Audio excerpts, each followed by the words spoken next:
1966-yildan beri mamlakatimiz ichimlik suvi va oqova suv chiqarishda issiqlik energiyasi sohalarida muhim loyihalarni amalga oshirayotgan Kommunal litiy bosh loyiha instituti O'zbekiston infratuzilmasini shakllantiruvchi muassasalar orasida muhim o'rin tutadi. Bu maskanda ko'p yillik tajribaga ega mutaxassislar, ilg'or texnologiyalar va keng ko'lamdagi loyiha ishlari birlashgan.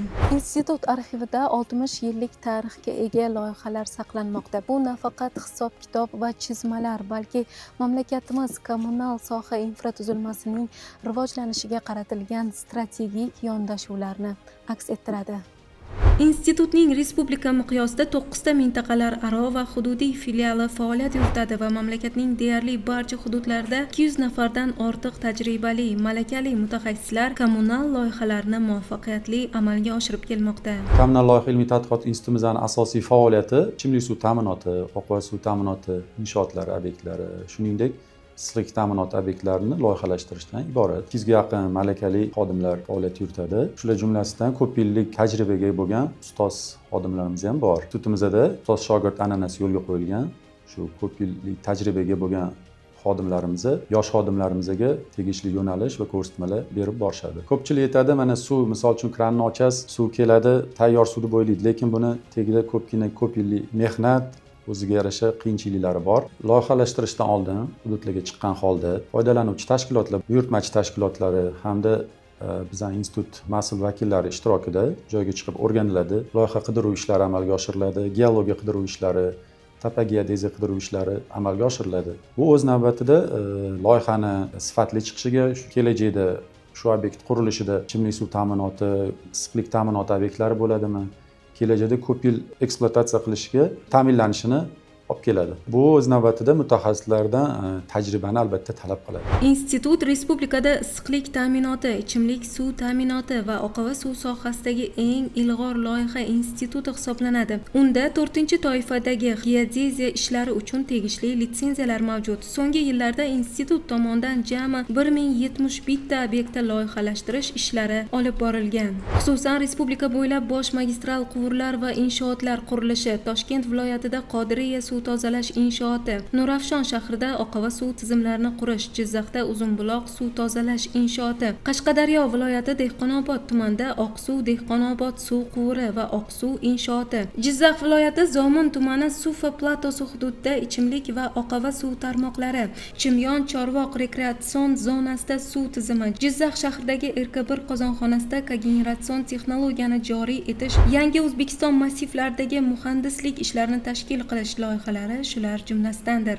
Parkinsoy loyihasini tayyorlash topshirig'i 2025-yil aprel oyida qabul qilinib, loyihamiz bir oy davomida BIM texnologiyalari asosida mukammal tarzda ishlab chiqildi. Loyihamizning umumiy quvvati 8 megavat bo'lib, qozonxonada jami 3 ta qozon o'rnatilgan.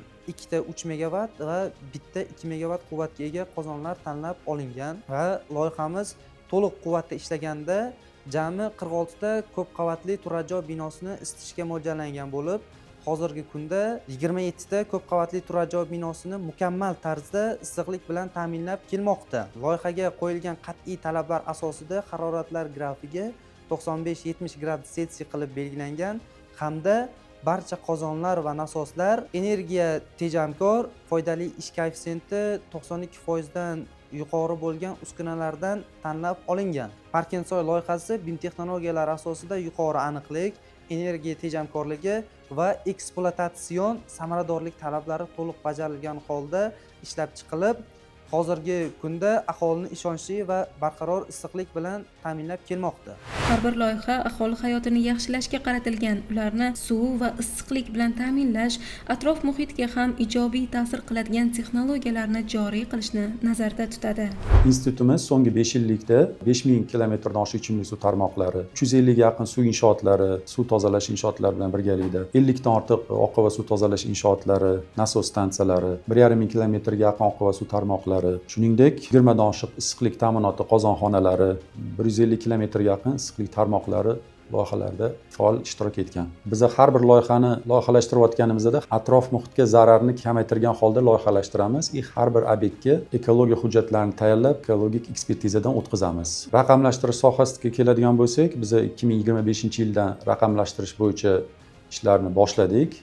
jumladan BIM texnologiyalari asosida loyihalarni ishlab chiqishni yo'lga qo'yishni boshlaganmiz. Kelajakda hozir yirik inshootlarni ham BIM texnologiyasi asosida loyihalashtirish rejamizda bor. Energiya samaradorligi bo'yicha ham ishlarimiz amalga oshirilyapti. Jumladan suv inshooti bo'ladimi, issiqlik ta'minoti obyektlari bo'ladimi, albatta quyosh panellaridan foydalangan holda quyosh panellarini loyihalashtiryapmiz hamda nasos stansiyalari, keyin qozonxonalarda o'rnatiladigan nasoslarni, energiya samarador nasoslarni loyihalashtirishda alohida urg'u beramiz. Kommunal litsey bu faqat loyiha instituti emas, balki O'zbekistonning kommunal infratuzilmasini shakllantiruvchi, kelajakni hisobga olgan holda nazariya va amaliyotni umumlashtiruvchi markaz. Ekologik mas'uliyat, energiya samaradorligi va raqamlashtirish kabi zamonaviy prinsiplarga asoslangan ishlanmalar mamlakatimizda infratuzilmani takomillashtirishga xizmat qilmoqda. Shuningdek, kommunal litsey yosh mutaxassislarni tayyorlashda muhim rol o'ynaydi. Tajriba va ustoz-shogird an'analari orqali kelajak loyihachilarni rivojlanishga xizmat qiladi.